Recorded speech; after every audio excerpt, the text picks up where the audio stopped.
Warren, you are a big advocate of index investing and of not trying to time the market.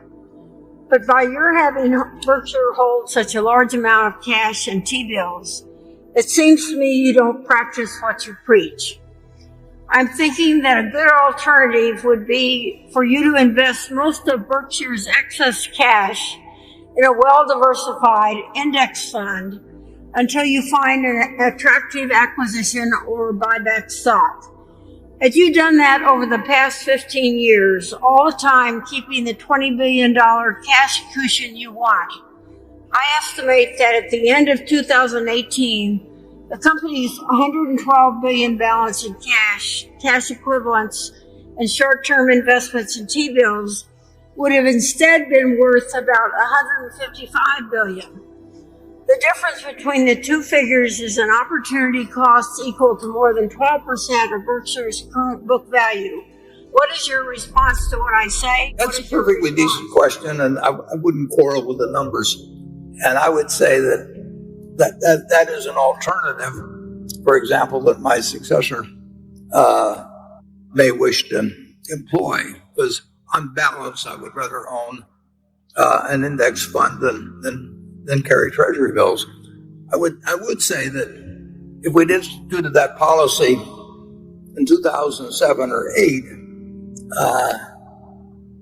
we might have been in a different position in terms of our ability to move late in 2008 or 2009. So it has certain execution problems with hundreds of billions of dollars than it does if you were having a similar policy with $1 billion or $2 billion or something of the sort. But it's perfectly rational observation, and certainly looking back on 10 years of a bull market, it really jumps out at you. But I would argue that if you were working smaller numbers, it would make a lot of sense. And if you're working with large numbers, it might well make sense in the future of Berkshire to operate that way.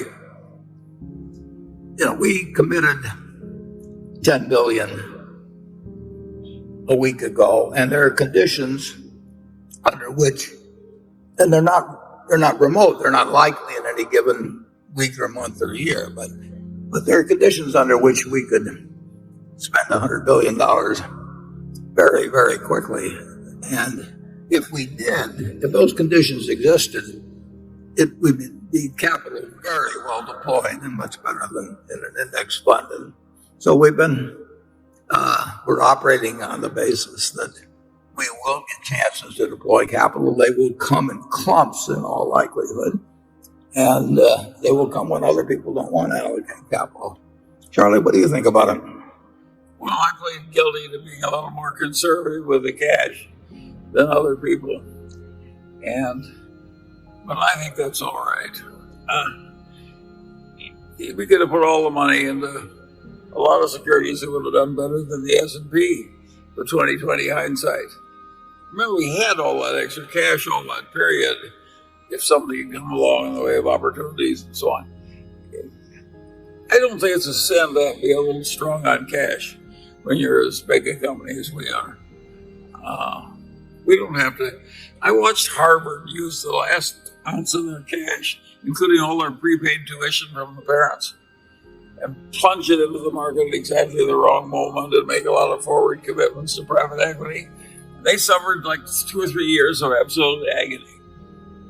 We don't want to be like Harvard. Plus timber and a whole bunch of things. What? Plus timber and Yeah. We're not going to change.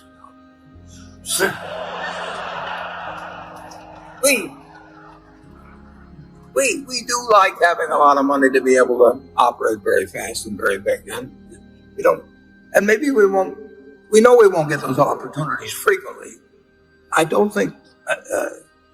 Certainly, in the next 20 or 30 years, there'll be 2 or 3 times when it'll be raining gold, and all you have to do is go outside.